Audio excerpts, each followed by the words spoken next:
નમસ્તે વિદ્યાર્થી મિત્રો.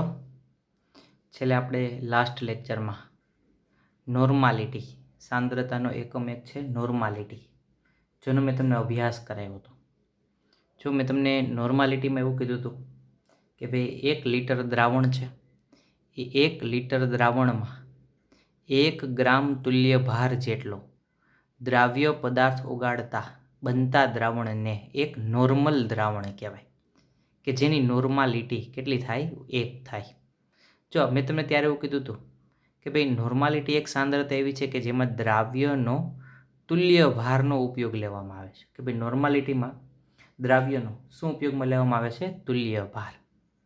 તો ત્યારે મેં તમને કીધું હતું કે દ્રાવ્ય તરીકે કાં તો એસિડ હોય કાં તો શું હોય છે? બેઝ હોય. હું મેં તમને શીખવાડેલું. અને બીજું એવું કીધું હતું કે એસિડ છે તો એસિડને પોતાની શું હોય? બેઝિકતા હોય.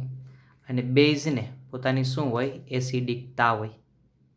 અને એ દરમિયાન મેં તમને જો દ્રાવણમાં દ્રાવ્ય તરીકે જો એસિડ હોય તો એનો તુલ્ય ભાર ગણવા માટેનું સૂત્ર આપ્યું હતું કે એસિડનો તુલ્ય ભાર બરાબર જે તે એસિડનું આપણે શું લીધું હતું? આણ્વીય દળ છેદમાં જે તે એસિડની શું લેવાય? તો કે ઉપયોગમાં બેઝિકતા લેવાય. આથી એવું કીધું હતું કે એસિડનો તુલ્ય ભાર બરાબર એસિડનું આણ્વીય દળ છેદમાં એસિડની શું લેવાય? બેઝિકતા. એ દરમિયાન મેં તમને કીધું હતું કે બેઝનો તુલ્ય ભાર ગણવો હોય તો બેઝને એસિડિકતા હોય. આથી મેં તમને એવું કીધું હતું કે બેઝનો તુલ્ય ભાર ગણવો હોય તો જે તે બેઝનું શું લેવાનું? આણ્વીય દળ, જે તમને ગણતા આવડે છે, મેં આગળ શીખવાડેલું છે. અને છેદમાં બેઝની શું લેવામાં આવે? એસિડિકતા. ખ્યાલ આવી ગયો? ફરીથી એકવાર સૂત્ર બોલી દઉં છું કે ભાઈ એસિડનો તુલ્ય ભાર ગણવો હોય તો જે તે એસિડ છે એની બેઝિકતા આપણે ઉપયોગમાં લેવી પડે. અને જો બેઝનો તુલ્ય ભાર ગણવો હોય તો જે તે બેઝ છે એની આપણે શું લેવી પડે? એસિડિકતા ઉપયોગમાં લેવી પડે. આથી એસિડનો તુલ્ય ભાર બરાબર એસિડનું આણ્વીય દળ છેદમાં એસિડની બેઝિકતા. અને બેઝનો તુલ્ય ભાર બરાબર બેઝનું આણ્વીય દળ છેદમાં બેઝની શું લેવાય? એસિડિકતા. આજે મેં તમને લેક્ચરમાં જે આ લેક્ચરમાં છે એસિડની બેઝિકતા, બેઝની એસિડિકતા, કેવા કેવા એસિડ છે અથવા કેવા કેવા બેઝ છે જે આપણે દ્રાવણમાં દ્રાવ્ય તરીકે ઉપયોગમાં લઈએ છીએ, જેનું મેં તમને બોર્ડ ઉપર લખેલું છે. અને વધારામાં એ જે પણ એસિડ છે અથવા જે પણ બેઝ છે એના તુલ્ય ભાર કેવી રીતે ગણવા એની મેં તમને રીત છે એ શું કરેલી છે? શીખવાડેલી છે. ખાસ જો પેલું મેં તમને આપણે જોઈએ તો એસિડની બેઝિકતા છે. તમે પોઈન્ટ જોયો કે એસિડ છે એની બેઝિકતા. તો ખાસ યાદ રાખજો કે પેલો એસિડ મેં લખ્યો છે HCl. HCl જેને આપણે હાઇડ્રોક્લોરિક એસિડ કહેવાય.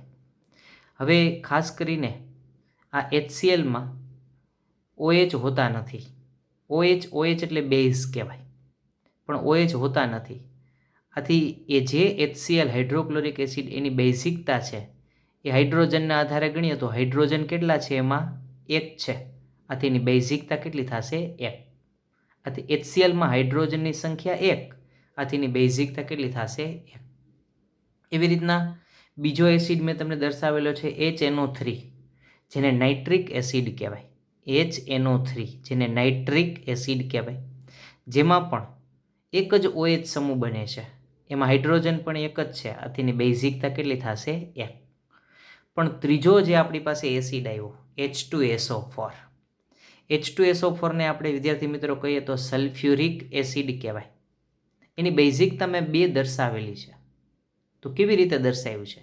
જેમાં મુખ્ય તત્વો હોય ને તો જે કોણ છે? સલ્ફર છે. આથી આપણે એને સલ્ફ્યુરિક એસિડ કહીએ. તો સલ્ફર સાથે દ્વિબંધ દ્વારા ઓક્સિજન જોડાયેલો છે, મેં બોર્ડ ઉપર દર્શાવેલું છે. બીજો એક દ્વિબંધ દ્વારા ઓક્સિજન જોડાયેલો છે. વધારામાં 4 ઓક્સિજનમાંથી 2 ઓક્સિજન છે એ દ્વિબંધ દ્વારા જોડાયેલા છે સલ્ફર સાથે. જ્યારે 2 ઓક્સિજન છે એ એક હાઇડ્રોજન સાથે જોડાય અને 2 OH સમૂહ બનાવેલા છે. જો મેં સાઈડમાં લખેલું છે કે OH સમૂહ 2, એનો મતલબ કે સલ્ફ્યુરિક એસિડમાં OH સમૂહ કેટલા બને છે? 2. તો OH 2 બને એનો મતલબ OH એટલે બેઝ કહેવાય. આથી જો OH એટલે બેઝ તો H2SO4માં બનતા OH કેટલા? તો કે H2SO4ના બંધારણમાં બનતા OH 2 છે. OH સમૂહ કેટલા છે 2, આથી એની બેઝિકતા કેટલી થઈ વિદ્યાર્થી મિત્રો 2. ખ્યાલ આવ્યો તમને કે ભાઈ H2SO4માં એનું બંધારણ દોરીએ તો એ બંધારણ મેં દોરેલું છે જેમાં OH સમૂહ 2 છે, આથી એની બેઝિકતા કેટલી છે 2.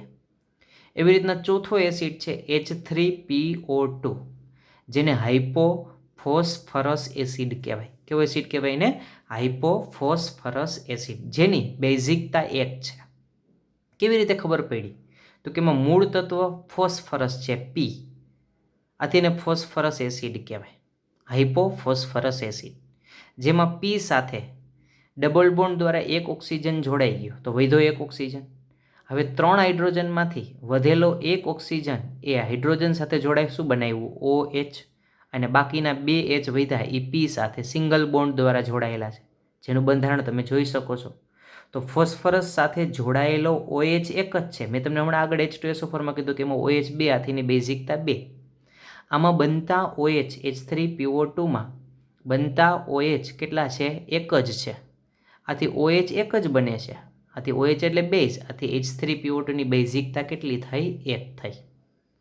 ત્યાર પછીનો H3PO3 જેને ફોસ્ફરસ એસિડ કહેવાય, ઓનલી ફોર ફોસ્ફરસ એસિડ. જો H3PO2ને આપણે હાઇપોફોસ્ફરસ એસિડ કીધું હતું, જ્યારે H3PO3 છે એને ખાલી ફોસ્ફરસ એસિડ અથવા ઓર્થોફોસ્ફરસ એસિડ કહેવાય. હવે તમને ખ્યાલ આવી ગયો કે જેમાં પણ ફોસ્ફરસ સાથે OH સમૂહ 2 જોડાયેલા છે. જોઈ લો, એના બંધારણ મેં નીચે દોરેલું છે. એમાં OH સમૂહ કેટલા જોડાયેલા છે વિદ્યાર્થી મિત્રો? 2.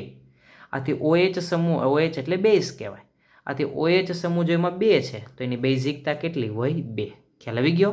રેડી. એના પછી છઠ્ઠો મેં ઉપર દર્શાવેલો છે H3PO4 જેને ફોસ્ફોરિક એસિડ કહેવાય. કેવો એસિડ કહેવાય? ફોસ્ફોરિક એસિડ, જેની બેઝિકતા 3 છે. તો એનું બંધારણ મેં નીચે દોરેલું છે કે ફોસ્ફરસ સાથે 3 OH સમૂહ જોડાયેલા છે. જો એના બંધારણમાં 3 OH છે તો OH 3, આથી OH સમૂહ 3, તો એની બેઝિકતા કેટલી થાય? 3 થાય. ખ્યાલ આવી ગયો? તો મેં તમને બંધારણ સહિત કેવી રીતના એની બેઝિકતા થઈ એ પણ મેં તમને એસિડમાં શીખવાડેલી કે ભાઈ જેટલા OH સમૂહ છે એટલી જે તે એસિડની શું કહેવાય? બેઝિકતા. કારણ કે OH એટલે બેઝ કહેવાય. રેડી. હવે નીચે મેં તમને 2 એસિડ છે એના તુલ્ય ભારની ગણતરી શીખવાડેલી છે. જોઈએ આપણે પહેલું કે ભાઈ આપણી પાસે એસિડ છે H2SO4. તો H2SO4 છે એસિડ છે. હવે મારે H2SO4નો તુલ્ય ભાર ગણવો છે. તો H2SO4નો તુલ્ય ભાર ગણવો હોય તો મેં તમને કીધું હતું વિદ્યાર્થી મિત્રો, હમણાં થોડીક વાર પહેલાં બોલ્યો હતો કે H2SO4 એટલે એસિડ કહેવાય. તો એસિડનો તુલ્ય ભાર ગણવા માટેનું સૂત્ર શું હોય? તો કે એસિડનું આણ્વીય દળ છેદમાં એસિડની શું ઉપયોગમાં લેવાય? બોલો? એસિડની બેઝિકતા. તો આપણે જોઈએ કે ભાઈ H2SO4 એસિડ છે, સલ્ફ્યુરિક એસિડ, એનો મારે તુલ્ય ભાર ગણવો છે. તો મેં લખ્યું છે જો કે H2SO4 જે તે એસિડનું શું ઉપયોગમાં લઈશ? આણ્વીય દળ છેદમાં H2SO4ની શું ઉપયોગમાં લઈશું? બેઝિકતા. તમને ખબર નથી કે બેઝિકતા ક્યાં છે? તો જો સામે મેં ત્રીજો એસિડ દર્શાવેલો H2SO4 જેમાં OH સમૂહ 2 છે, આથી એની બેઝિકતા 2 છે. હવે તમને H2SO4નો આણ્વીય દળ તો ગણતા આવડે છે. મેં તમને આગળ શીખવાડેલું છે કે ભાઈ આણ્વીય દળ કેવી રીતે ગણવું, જે પરમાણ્વીય દળના આધારે એનું આપણે શું ગણીએ છીએ? આણ્વીય દળ. તો ધારો કે H2SO4નું આણ્વીય દળ આપણે ગણતરી મુજબ કેટલું મળ્યું? આપને 98 મળ્યું. છેદમાં H2SO4ની બેઝિકતા મેં સામે દર્શાવેલી છે, કેટલી છે? 2 છે. તો 98 ભાગ્યા 2 કરશો તો કેટલા આવ્યા આપણી પાસે? 49. એ 49 આવ્યા જે H2SO4નો શું થયો વિદ્યાર્થી મિત્રો? તુલ્ય ભાર. ખબર પડી? H2SO4નું આણ્વીય દળ 98, H2SO4ની બેઝિકતા 2, આથી 98 ભાગ્યા 2 કર્યું તો 49 ગ્રામ પ્રતિ શું આવ્યું? તુલ્ય ભાર. જો આપણે આણ્વીય દળનો એકમ શું લઈએ છીએ? ગ્રામ પ્રતિ મોલ. જ્યારે તુલ્ય ભારનો એકમ શું લેવાય આપણે? ગ્રામ પ્રતિ તુલ્ય ભાર. ખ્યાલ આવ્યો? તો જે તે એસિડનું આણ્વીય દળ છેદમાં જે તે એસિડની આપણે શું લીધી? બેઝિકતા. એવી રીતના ત્યારબાદ એક બીજો એસિડ લીધેલો છે HCl, હાઇડ્રોક્લોરિક એસિડ. HClનો તુલ્ય ભાર ગણવો છે તો એમાં પણ આપણે જે તે એસિડ એટલે HClનું શું લેશું? આણ્વીય દળ છેદમાં જે તે એસિડ HClની શું લેશું? બેઝિકતા. તો મેં જો HClનું આણ્વીય દળ એ 36.5 લીધું, કારણ કે ક્લોરીન 35.5 પ્લસ હાઇડ્રોજન 1 એટલે 36.5, ભાંગ્યા HClની બેઝિકતા પહેલો જ એસિડ મેં દર્શાવેલો છે, એની બેઝિકતા હાઇડ્રોજનના આધારે કેટલી છે? 1. તો 36.5 એનું આણ્વીય દળ છેદમાં એસિડની બેઝિકતા એટલે કે HClની બેઝિકતા કેટલી છે? 1 છે. તો 36.5 ભાંગ્યા 1 આથી 36.5 ગ્રામ પ્રતિ તુલ્ય ભાર, જે HClનો શું થયો? તુલ્ય ભાર. ખ્યાલ આવ્યો? તો આ H2SO4નો તુલ્ય ભાર મેં તમને ગણતા શીખવાડ્યો, HClનો તુલ્ય ભાર જે પણ મેં તમને ગણતા શીખવાડ્યો. બાકીના તમારી પાસે એક HNO3 nitric acid, H3PO2, H3PO3 અને H3PO4, આ જે 4 એસિડ છે કે ભાઈ nitric acid HNO3, H3PO2 phosphorus acid પણ હાઇપોફોસ્ફરસ એસિડ કહેવાય, H3PO3 ઓર્થોફોસ્ફરસ એસિડ કહેવાય, H3PO4 ઓર્થોફોસ્ફોરિક એસિડ કહેવાય. આ 4 એસિડની તમારે તુલ્ય ભાર છે એ મને હોમવર્કમાં ગણીને બતાવવાનો છે. રેડી? ફરીથી બોલું છું કે આ 4 એસિડ જે મેં તમને કીધા એ 4 એસિડનો તુલ્ય ભાર જે તમારે મને ગણતરી દ્વારા મેં દર્શાવેલા છે H2SO4 અને HCl, એવી રીતે 4 એસિડના જે તુલ્ય ભાર છે મને ગણતરી દ્વારા હોમવર્કમાં શું કરવાના છે? દર્શાવવાના છે. હોમવર્કમાં ગણતરી દ્વારા શું કરવાના છે? ગણવાના છે. ઓકે વિદ્યાર્થી મિત્રો, તો આ એસિડનો તુલ્ય ભાર, એસિડની બેઝિકતા એ કેવી રીતે થઈ જે મેં તમને નક્કી કરતા શીખવાડેલી છે, એનો તુલ્ય ભાર કેવી રીતે ગણવો જે પણ મેં તમને 2 એસિડના ઉદાહરણ દ્વારા શું કર્યો છે? શીખવાડેલો છે. ખાસ એકવાર કહી દઉં કે તુલ્ય ભારનો એકમ ગ્રામ પ્રતિ શું થાય છે? તુલ્ય ભાર થાય. ખ્યાલ આવી ગયો? આ એસિડનો તુલ્ય ભાર મેં તમને ગણતા શીખવાડ્યો. હવે ત્યારબાદ આપણી બાજુમાં બેઝની, તો કે એસિડિકતા હોય, એસિડની બેઝિકતા પૂર્ણ થઈ ગઈ. હવે આપણી પાસે એવી બેઝની શું આવે? એસિડિકતા. તો આપણે બેઝ લીધા છે ક્યાં ક્યાં? એક તો NaOH સોડિયમ હાઇડ્રોક્સાઇડ, બીજું લીધું છે KOH પોટેશિયમ હાઇડ્રોક્સાઇડ, ત્રીજું લીધું છે NaHCO3 સોડિયમ બાયકાર્બોનેટ, જે તમારે 10thમાં આવતું હોય, જેને આપણે ખાવાનો સોડા કહીએ.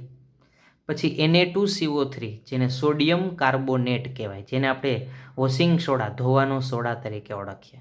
આ 4 છે એ બેઝ છે જે આપણે દ્રાવ્ય તરીકે ઉપયોગમાં આવે છે. એવા કોણ છે? સોડિયમ હાઇડ્રોક્સાઇડ NaOH, KOH એટલે પોટેશિયમ હાઇડ્રોક્સાઇડ, NaHCO3 એટલે સોડિયમ બાયકાર્બોનેટ અને Na2CO3 જેને સોડિયમ કાર્બોનેટ કહેવાય. હવે આ બેઝની એસિડિકતા કેવી રીતે નક્કી થશે?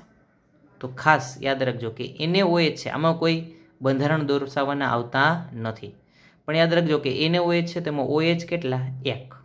NaOHમાં OH કેટલા વિદ્યાર્થી મિત્રો? 1. તો સામે Na સોડિયમ કેટલા છે? 1. તો OH એ 1, તો સામેનું તત્વ સોડિયમ પણ કેટલું છે? 1. તો એની એસિડિકતા કેટલી થાય? 1. એવી રીતના KOH જેમાં પણ OH કેટલા? તો કે OH 1, OH એટલે બેઝ કહેવાય, તો સામે K છે એના દ્વારા એસિડિકતા નક્કી થશે. તો K કેટલા છે? બોલો. પોટેશિયમ તત્વ 1 જ છે, તેની એસિડિકતા કેટલી થશે? 1. એવી રીતે ત્રીજું છે NaHCO3 સોડિયમ બાયકાર્બોનેટ, જેમાં Na પ્લસ હોય, HCO3 માઇનસ હોય. તો HCO3 માઇનસ એ બેઝ કહેવાય, તો સામે Na પ્લસ છે એ કેટલા છે? 1 જ છે. તો HCO3 માઇનસ બેઝના આધારે સામે Na પ્લસ 1 જ છે, આથી એની એસિડિકતા પણ કેટલી થશે? 1. જ્યારે Na2CO3 સોડિયમ કાર્બોનેટ, જેમાં CO3 માઇનસ 2, જે CO3 છે એ બેઝ કહેવાય, તો સામે સોડિયમ જો વિચારજો કેટલા છે? તો કે Na2 એટલે સોડિયમ કેટલા છે? 2. તો ત્યારે Na2CO3ની એસિડિકતા કેટલી થાય? 2. ખાસ યાદ રાખજો કે NaOH અને KOH એમાં OH 1 છે, તો સામે Na અને K એ પણ શું છે? 1 છે, આથી એની બેયની એસિડિકતા 1 થાય. સામે ત્રીજું છે NaHCO3, એમાં HCO3 છે, તો સામે સોડિયમ 1 જ છે, આથી એની એસિડિકતા 1 થશે. ચોથું Na2CO3 સોડિયમ કાર્બોનેટ, જેમાં CO3 1 છે, તો સામે સોડિયમ કેટલા છે? તો કે 2 છે, Na2 સોડિયમ 2 છે, આથી એની એસિડિકતા કેટલી થશે? 2. ખ્યાલ આવ્યો? તમારે આ એસિડિકતા આ 4 બેઝની ખાસ યાદ રાખવાની છે. જ્યારે મેં તમને એસિડ કીધા તો આ 6 એસિડની તમારે બેઝિકતા પણ ખાસ યાદ રાખવાની છે. ખ્યાલ આવ્યો? હવે જોઈએ, મેં તમને ઉદાહરણ દીધું છે કે ભાઈ ધારો કે Na2CO3 છે. એ Na2CO3 આપણી પાસે સોડિયમ કાર્બોનેટ બેઝ છે. તો એ બેઝનો તુલ્ય ભાર ગણવો છે. મેં વિદ્યાર્થી મિત્રો આગળ હમણાં મેં તમને શીખવાડ્યું હતું કે ભાઈ કોઈ પણ બેઝ હોય તો એ બેઝનો તુલ્ય ભાર ગણવો હોય તો જે તે બેઝનું શું લેવાનું? યાદ કરો, આણ્વીય દળ છેદમાં જે તે બેઝને શું હોય? એસિડિકતા હોય. તો તુલ્ય ભાર ગણવો હોય બેઝનું તો શું કરવાનું? તો કે બેઝનું આણ્વીય દળ છેદમાં જે તે બેઝની શું હોય? એસિડિકતા. ખ્યાલ આવ્યો? તો આપણે જોઈએ, ઉદાહરણમાં જોઈએ, મેં લીધું છે બેઝ તરીકે કોણ લીધો છે? Na2CO3. તો Na2CO3 બેઝનો આપણે તુલ્ય ભાર ગણવો છે. તો તુલ્ય ભાર ગણવા માટે પહેલાં શું કરીશ? તો કે Na2CO3 નું શું લઈશું? આણ્વીય દળ, જે તમને ગણતા આવડે છે, છેદમાં Na2CO3 બેઝ છે. હાલો, બેઝને શું હોય? એસિડિકતા. આવ્યું? તો Na2CO3 ને આપણે શું લેશું? એસિડિકતા. હવે Na2CO3 સોડિયમ કાર્બોનેટ જેનો આપણે આણ્વીય દળ ગણીએ તો 106 થાય. કેટલું થાય? 106, જે તમને આવડે છે, તમે ગણતરીથી ગણેલું છે, તમે શીખેલું છે. તો 106 છેદમાં Na2CO3 ની એસિડિકતા, જો મેં તમને ઉપર શીખવાડેલી છે કે એમાં સોડિયમ 2 છે, આથી એસિડિકતા કેટલી થશે? 2. તો 106 ભાગ્યા શું કરશું આપણે? 2. તો 106 ભાગ્યા 2 કરશું તો કેટલું થશે? 53. જે Na2CO3 બેઝનો શું આવ્યો? તુલ્ય ભાર 53 ગ્રામ પ્રતિ તુલ્ય ભાર. ફરીથી એકવાર બોલું કે આપણે Na2CO3 સોડિયમ કાર્બોનેટ બેઝનો શું ગણ્યો? તુલ્ય ભાર. તો ત્યારે એવું કીધું કે Na2CO3 નું આણ્વીય દળ છેદમાં Na2CO3 બેઝ છે, આથી એની આપણે શું લેશું? એસિડિકતા. તો Na2CO3 નું આણ્વીય દળ 106 છે, ભાંગા એનું અનુક્રમે એસિડિકતા છે એ 2 છે, મેં ઉપર દર્શાવેલી છે. આથી 106 ભાંગા 2 કરશું તો 53 થશે. જે 53 છે એ સોડિયમ કાર્બોનેટ બેઝનો શું કહેવાશે? તુલ્ય ભાર. કેટલો થયો? 53 ગ્રામ પ્રતિ તુલ્ય ભાર. ખ્યાલ આવી ગયો? ત્યારબાદ બીજો એક બેઝ લીધો સોડિયમ હાઇડ્રોક્સાઇડ NaOH નો તુલ્ય ભાર ગણ્યો. તો તમને ખ્યાલ આવી ગયો છે. હવે શું કરવાનું થશે? બોલો. NaOH નું શું લેવાનું? આણ્વીય દળ છેદમાં NaOH બેઝ છે ને, આથી શું લેવાની? એસિડિકતા. તો NaOH નું આણ્વીય દળ છેદમાં NaOH ની એસિડિકતા. હવે NaOH નું આણ્વીય દળ તમને ગણતા આવડે છે, 40 થશે, છેદમાં NaOH ની એસિડિકતા મેં ઉપર લખેલી છે, કેટલી થશે? સોડિયમના આધારે 1. તો 40 ભાગ્યા 1, આથી 40 ગ્રામ પ્રતિ તુલ્ય ભાર, જે NaOH બેઝનો શું થયો? તુલ્ય ભાર. રેડી? ખ્યાલ આવી ગયો? મેં તમને 4 બેઝમાંથી 2 બેઝ છે એના તુલ્ય ભારની ગણતરી દર્શાવેલી છે. 2 બેઝ એવા ક્યાં છે? તો કે KOH પોટેશિયમ હાઇડ્રોક્સાઇડ અને NaHCO3 સોડિયમ બાયકાર્બોનેટ, એને બીજું સોડિયમ હાઇડ્રોજન કાર્બોનેટ પણ કહેવાય. આ બંને બેઝના તુલ્ય ભાર મેં ગણતરીમાં દર્શાવેલા નથી. જેના આણ્વીય દળ અને એની અનુક્રમે તુલ્ય ભાર જે તમારે મેં બોર્ડ ઉપર દર્શાવેલો છે એવી રીતે ગણતરી દ્વારા બંનેના તુલ્ય ભાર એટલે કે KOH અને NaHCO3 બંનેના તુલ્ય ભાર તમારે ગણતરી દ્વારા મારી રીત મુજબ શું કરવાના છે? દર્શાવવાના છે. ખ્યાલ આવી ગયો? ખાસ ફરીથી બોલી દઉં છું કે તમને એસિડની બેઝિકતા અને બેઝની શું મેં ભણાવી? એસિડિકતા. હવે જે તે એસિડનો તુલ્ય ભાર કેવી રીતે ગણાય, જે તે બેઝનો તુલ્ય ભાર કેવી રીતે ગણાય, જેની પણ મેં તમને ગણતરી દ્વારા બોર્ડ ઉપર શું કરેલું છે? શીખવાડેલું છે. ખાસ ફરીથી એકવાર બોલું છું કે એસિડમાં એક HNO3, ચોથો એસિડ H3PO2, પાંચમો એસિડ H3PO3 અને છઠ્ઠો એસિડ H3PO4. એની બેઝિકતા મેં દર્શાવેલી છે. એ ચારેય એસિડના તમારે તુલ્ય ભારની ગણતરી મને આ રીત મુજબ દર્શાવીને હોમવર્કમાં બતાડવાની છે. ત્યારબાદ બેઝની એસિડિકતા છે, જેમાં પણ મેં તમને 2 બેઝની એસિડિકતાના આધારે તુલ્ય ભારની ગણતરી શીખવાડેલી છે. જ્યારે બીજો અને ત્રીજો KOH અને NaHCO3 આ બે જે તમારી પાસે બેઝ છે એની એસિડિકતાના આધારે બંનેના તુલ્ય ભારની ગણતરી પણ મને હોમવર્કમાં શું કરવાની છે? દર્શાવવાની છે. ખ્યાલ આવી ગયો? તો આપણે આ એસિડની બેઝિકતા અને બેઝની એસિડિકતાના આધારે જે તે દ્રાવ્ય એસિડ અથવા જે તે દ્રાવ્ય બેઝ એનો તુલ્ય ભાર ગણી અને જેના આધારે આપણે કોઈ પણ દ્રાવણની શું ગણીશું? આપણે નોર્માલિટી. જેનો અભ્યાસ આપણે આગળના લેક્ચરમાં નોર્માલિટી, કે જે નોર્માલિટી છે ને એ કોઈ પણ દ્રાવણની નોર્માલિટી એટલે કે સાંદ્રતા કેવી રીતે માપી શકાય, જે તુલ્ય ભારના આધારે આપણે માપન દ્વારા જે સમ્સ દાખલામાં શું કરશું, આપણે ગણીશું. રેડી? એટલું તમને ખાસ ખ્યાલ આવી ગયો. રેડી? એસિડની બેઝિકતા, બેઝની એસિડિકતા ખાસ ઉપયોગી છે. આ તમને ગણતરી દ્વારા તુલ્ય ભાર ગણતા આવડતો હોવો જોઈએ, જે અનુક્રમે બેઝિકતા અને એસિડિકતાના આધારે જ નક્કી થશે. કમ્પ્લીટ? તો તમને ખ્યાલ આવી ગયો. ખાસ આ તમારે રીડ કરી પાકું કરવાનું છે, અને બાકીના એસિડ અને બાકીના બેઝના તુલ્ય ભાર મને ફરીથી એકવાર બોલું છું કે હોમવર્કમાં દર્શાવવાના છે. ખ્યાલ આવી ગયો? ઓકે. જય હિન્દ, જય ભારત.